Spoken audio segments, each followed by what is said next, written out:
Today on the Big 3 and 30 NFL. Can Aaron Rodgers become a mentor to the young QBs in Pittsburgh? Aaron Rodgers, him being there, is he going to mentor Drew Aller and Will Howard? The Chargers believe they have the roster to win the AFC West. The Chargers absolutely can win the AFC West, but there's some things that could get in the way.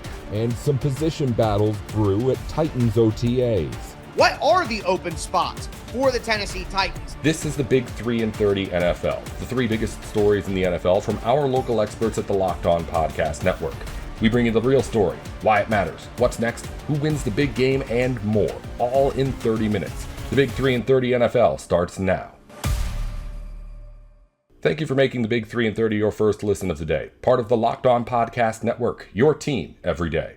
Today's episode is brought to you by Gametime. Download the Gametime app, create an account, and use code LOCKEDON for $20 off your first purchase. Aaron Rodgers gives Pittsburgh a veteran bridge and a steady voice for its young quarterback room.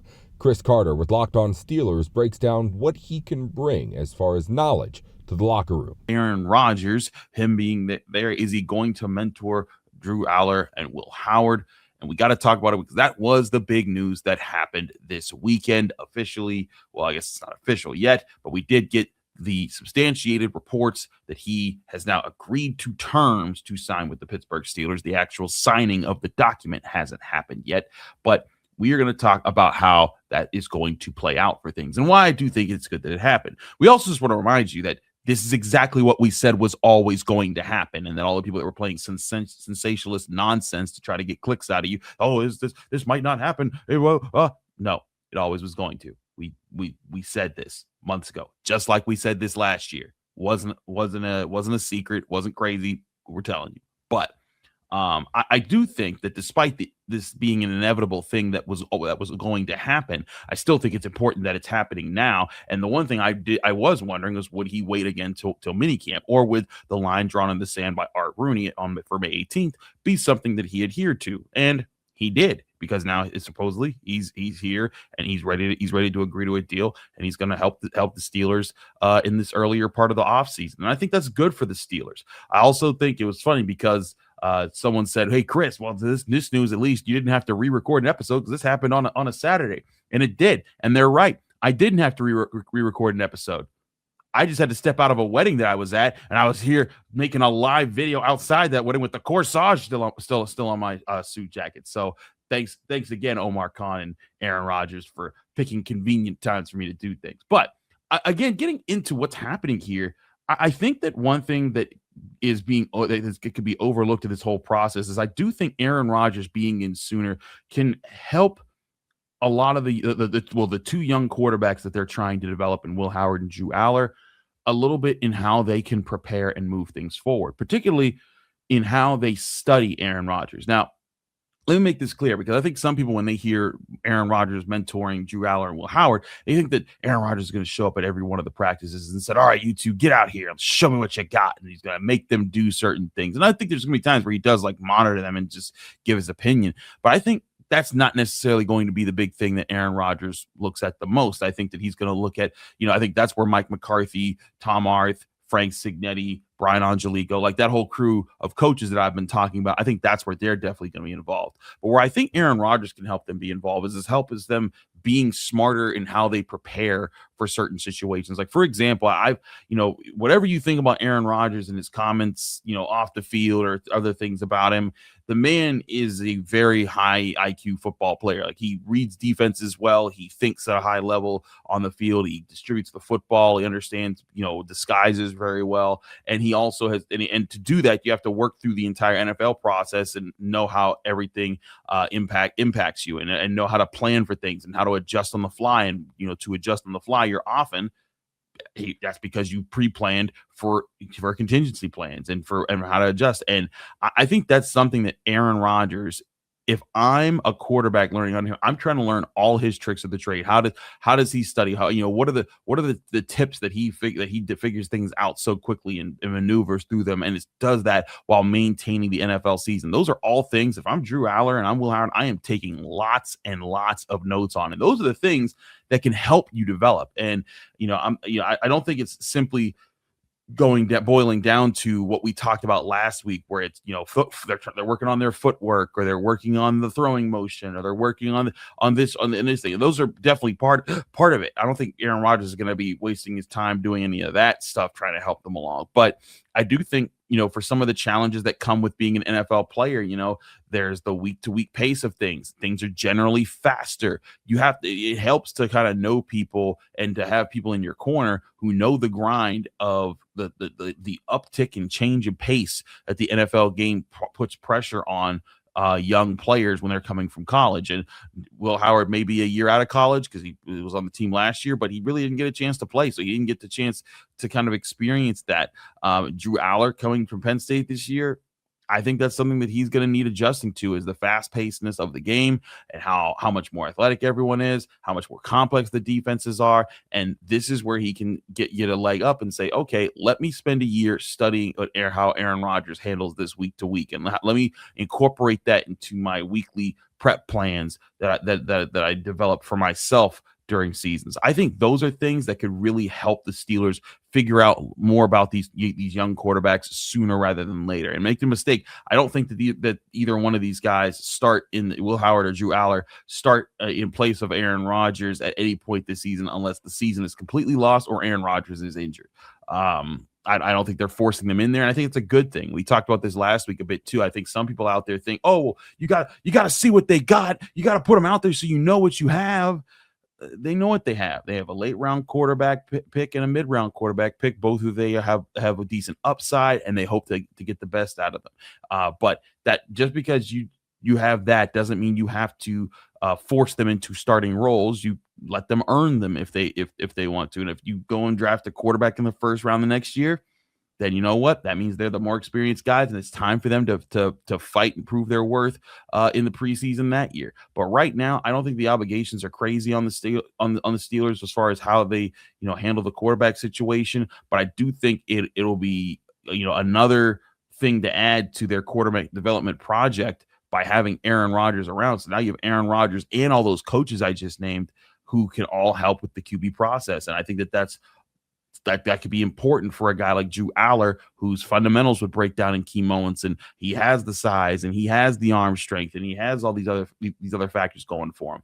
But if he doesn't get used to the pace of the NFL, if there's things that he can't adjust to the timing and the pace and the demand of the job at the NFL level, he won't make it. And that's something that gets rid of a lot of players when they get to the NFL is just that change up in pace that you have to pay so much attention to. So I do think that's going to be something that the Steelers benefit from Aaron Rodgers saying, hey, you know what? This is what I have. And more of it might even be less about what Aaron Rodgers does when he walks up to those guys. It might be more of just him being a consistent presence in the locker room that those guys can lean on to ask those questions. And I think it'll be good if they ask those questions, even if they become annoying at some point, because you want to get clarity. And while you're there and you have this high IQ quarterback who's definitely bound for the Hall of Fame in his first ballot, you learn from those people. You don't hide away from them. And I think that's something that the Steelers can definitely benefit from this time around when it comes to Drew Aller, Will Howard, and the quarterback room moving forward. Because I remember too,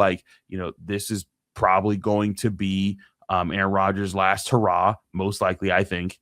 And with it being his last hurrah and his last ride, this might be a great time to pick up some traditions and pick up some practices that were really beneficial to his career and apply them to yourselves. And then, when push comes to shove and, people are figuring things out, then you're saying, hey, you know what? I picked up these skills from him because those are things that this is a learning opportunity where you can dish out and dole out important information for yourself and figure out how you can apply what you learned from Aaron Rodgers there. So I think that's a major opportunity for these young quarterbacks. And again, it doesn't stop you from drafting another young quarterback next year in the first round. In fact, it might even create a better culture for that quarterback to arrive. If Aaron Rodgers isn't there, they still have the same coaching staff. So they have all those coaching staff. And now they have two young quarterbacks that they've drafted at different stages of the draft who can bring that as well. So I think all of this adds up for positive things for the entire quarterback room, not just Aaron Rodgers. Also, the deal with, I think it was like $20 million with 25 in full incentives, right along the lines of what we were saying is like, probably a ramp up, but not anything crazy like $30 million or anything like that. But I think all of this, was a good sign for the Steelers that what they were talking about actually happened. They look smarter. They look right on for doing that, and that's a positive thing for their image. We can stream anything, order food in minutes, do everything from our phones, and somehow buying tickets to live events still feels way harder than it should be. Long lines, confusing checkout, prices jumping at the last second. It shouldn't be that complicated. That's why there's Gametime. It gives fans the advantage and makes getting tickets fast and simple. I was just looking at tickets for an upcoming game and it took me minutes to find great options. You see the full price up front, no surprise fees at checkout. The seat views are huge. You can check your exact view before you buy. And Zone Deals is where you pick the section and save even more. 2 taps and you have great seats locked in. It's quick, easy, and actually makes you want to go to more events. Take the guesswork out of buying tickets to every type of event with Gametime. Download the Gametime app, create an account, and use code LOCKEDON for $20 off your first purchase. Terms apply. Again, create an account and redeem code LOCKEDON for $20 off. Download the Gametime app today. Welcome back to the Big 3 and 30 NFL. The Chargers are making the case that Justin Herbert and Jim Harbaugh can push them to the top of the AFC West. Daniel Wade and David Drogmeyer with Locked On Chargers talk it through. The Chargers absolutely can win the AFC West, but there's some things that could get in the way, like some teams that are on their schedule that they are absolutely going to have to get through in order to do it. And the Chargers have a great quarterback and a wonderful offensive coordinator, and they are about to do work on the AFC West.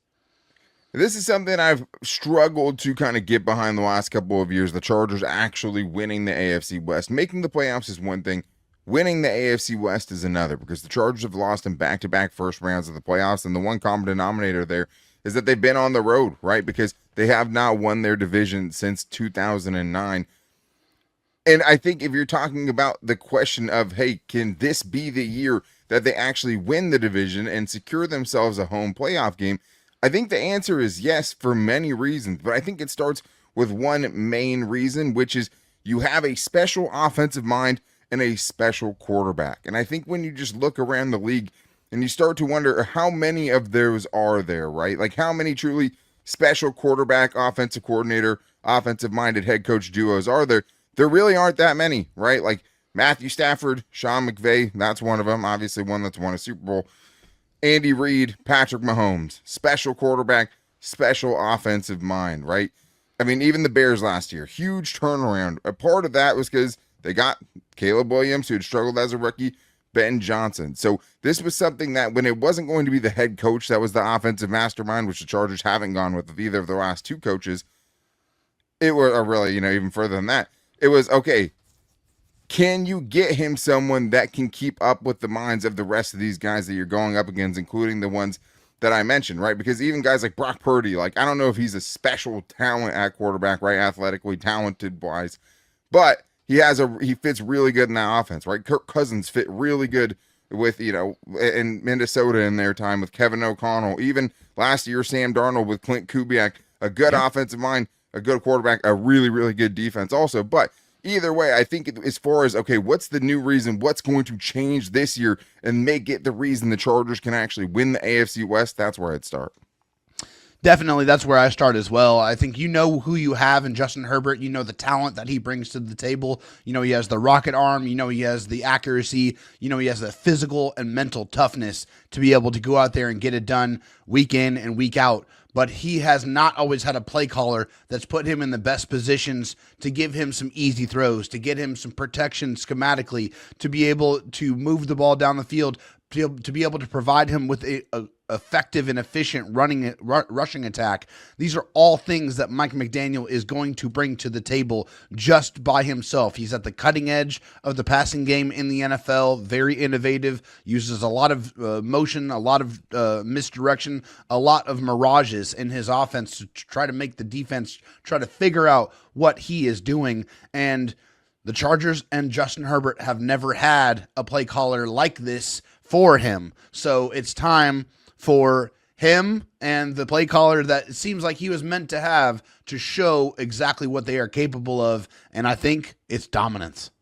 Yeah, it's such a good point about the running game, too, to potentially give him his first great rushing attack. But I think the other thing is having those two guys and also having a championship-level head coach and Jim Harbaugh, yes, who has made it to a Super Bowl, who has won a division, in 75% of the years in his first stint in the NFL, and who has actually been in those big games and come through and has been a stabilizing force for this team the last couple of years as things started to crumble. Them still being able to pull out 11 wins in both of these years is improbable. But I think the other part of it is I just think that the Chargers have a very solid roster. And I think there's a portion of fans who would say, okay, well, you guys are always saying this and this about the roster, and it's totally true. But if you take the outside, like the offensive line out of it, right, the rest of the roster is in a pretty good spot. Like, there's not a lot of places you look at this team and say it's an obvious weakness, and every team is going to have one. Like, every team is going to have some holes. The good teams have less than others. But once you take out the offensive line, what's the position group they're super weak at and don't have good players at? Because it's really, on the surface, hard to find. It is. It really is. I think, say what you want about how the Chargers have gone about assembling this roster over the past couple of years. It might have been not exactly the sexiest way to be able to build a roster, but they have absolutely built quality depth throughout the moves that they've made, both in the offseason and free agency, and most importantly in the draft. They have had such a high hit rate in the draft, which has really stocked each one of these position groups to the max, with great talent, with good football players, with good character guys, with good football, camaraderie type of players. You look on the offense, the wide receiver room, stacked. A lot of different types of weapons, a lot of people that can hurt you. The tight end room, another room, a lot of different quality bodies there, with Rondé Gadsden, now with David Njoku, with Charlie Colder, guys that can do different things for you. On defense, up and down the position groups, just doesn't matter where you look. The safeties, the corners, the linebackers, the defensive line, the edge room, they all have high-end quality talent at pretty much every single position group. This Chargers team, this roster, as it has been assembled, is one of the best rosters in the NFL. I think it's definitely a testament to Joe Ortiz and his staff for putting it together. Well, it's part of the frustration of the guard position specifically, right? Is just the fact that it feels like you're so close to having a roster that doesn't have any super obvious holes, which is why you hope they went somewhere, with more experience and more proven commodity at that position. But I think the big thing is like defensively, you should be pretty stout against the run with the interior, run wall that you've built with those guys, the Tier Tarts, the Dalvin Tomlinsons, and Jamari Caldwell, Nick Barrett, all these guys. Yeah. And you should have a good pass rush. Right, like those are two key components to having a good defense, and you should have those things. And there's enough talent in the secondary, I think, to be able to take advantage of it. With and great then coaching. Offensively, I think it's just you have enough playmakers. Like, I don't think the Chargers have one of the best wide receiver rooms in the NFL, but they have a lot of guys. I think their tight end room is really good, and I think that their running back room is really good. So if you have enough offensive playmakers to have a really good offense, you have a great mind, you have a great quarterback, you have all the ingredients there, right? Except for, potentially parts of the offensive line. But you usually have even more holes than that, right? Like last year, the tight end room was super uncertain, right? The wide receiver room was less certain than it is now. So, like, I think that there's just a lot of reasons you could go and say, hey, this team feels deeper this year, feels like it's a more solid roster than it was going into last season. But I think the other big part of why they could win the West this season is the amount of uncertainty, right? Like, I think the Broncos should be good again, especially after adding Jalen Waddle. They didn't really lose a lot, right? One thing that's not in their favor, though, is the law of averages. Like, the Broncos caught a ton of breaks last year, including right? A 27-26 overtime win against Marcus Mariota, a 2013 win against a Mahomes-less Kansas City Chiefs. They won 13-11, I think, in Europe against the Jets last year at one point. Like, a lot of things went their way. They went 11-2 in one-score games. I think that's going to regress to the mean a little bit. Plus, the Chargers, obviously 3-0 with Justin Herbert playing against Bo Nix-led Broncos teams. And I think for the Chiefs, it's about another season older, right? Like, Kelsey's another year older. Chris Jones another year older, combined with the fact that Mahomes is coming off a major injury and may not start the season. And if he does, he might not be 100%. Yeah, there's no way he's going to be 100%. It wasn't just the ACL. There was a couple of other injuries that were mixed in on that knee. So there's no telling when he's going to be back. Obviously, he has the best equipment and all the doctors and all the advantages to try to get back as quickly as possible. But I would still be hard-pressed to believe that he's going to come back. And then, of course, the Raiders, the other team that you didn't mention, new head coach, new coordinators, a whole bunch of new players. I think there's just too much there that they need to try to figure out and try to get running and get gelling, and still they're probably a couple of years away. They still need more injections of talent in order for them to be competitive. It's going to be a while. So a lot of uncertainty in the AFC West, and the Chargers didn't make a lot of flashy moves, but they made a lot of quality moves, and that's why they are positioned to put themselves in a chance and to give themselves a chance to win this division for the first time in 17 years. Yeah, absolutely. And it just feels like, because of the uncertainties mentioned, like now is the time to strike, right? And now is when they have a good chance to do it. But there is a roadmap to how it gets done, and it doesn't get done unless they can take care of certain things on their schedule, including the really good teams they have, but maybe even more importantly, or as important, taking care of the really bad teams on your schedule too. Workplace chaos, deadlines stacking up, inbox overflowing, and the one position you have to fill still sitting open. When the pressure's on and you need the right hire, this is a job for sponsored jobs. Indeed, sponsored jobs help you reach the people who actually fit what you're looking for. Skills, experience, location. So you're not just hoping the right candidate stumbles across your post. And here's a stat that says it all. In the minute I've been talking to you, companies like yours made 27 hires on Indeed. That's according to Indeed data worldwide. So if you're hiring, spend less time searching and more time interviewing candidates who check all the boxes with Indeed sponsored jobs. Spend less time searching and more time actually interviewing candidates who check all of your boxes. Less stress, less time, more results. When you need the right person to cut through the chaos, this is a job for Indeed sponsored jobs. And listeners of this show will get a $75 sponsored job credit to help get your job the premium status it deserves. It's over at Indeed.com/podcast. Just go to Indeed.com/podcast right now and support your show by saying you heard about Indeed right here. Indeed.com/podcast. Terms and conditions apply. Need to hire? This is a job for Indeed sponsored jobs. Welcome back to the Big 3 and 30 NFL. The Titans are using OTAs to sort through key position battles before the depth chart starts to take shape. Tyler Rowland with Locked On Titans takes you through it. What are the open spots for the Tennessee Titans? Now, obviously, there are open spots at center and right guard on the offensive line, and I think that is the number one spots that we are going to discuss and that everybody is worried about, and I feel pretty confident in who I think is going to win those two spots, at least early on out of the gate. On defense, there is a trio of spots that I think are open for grabs. The edge rusher spot, the middle linebacker spot, the slot cornerback spot, and of course, there are depth positions that are going to be fought for on the offensive side of the ball as well, like backup quarterback, number 2 running back, utility wide receiver, all of that. Now, we got to start again with the offensive line. That's the number one need that everyone's going to look at, that everyone's going to focus on. And when we're talking about who could potentially win this job, at center, you have Austin Schlottman. They got Pat Coogan in the 6th round, Fernando Carmona, the rookie guard, in the 4th round. He could potentially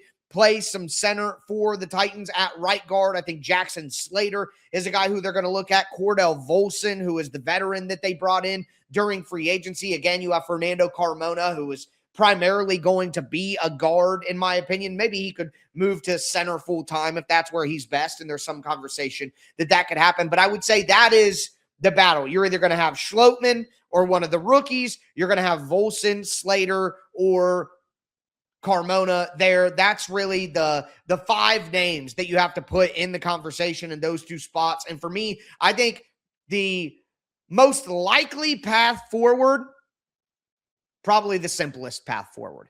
I think that Jackson Slater and Austin Schlottmann are going to be your starters on day one. I know that that's not exciting. I know that that's not the coolest news ever. We would prefer one of those rookies to step up and have some development, whether it be Carmona at center or guard, whether it be Pat Coogan at center, who people have a lot of faith in. And I think that Coogan will take the starting spot by the end of the year. I see that happening.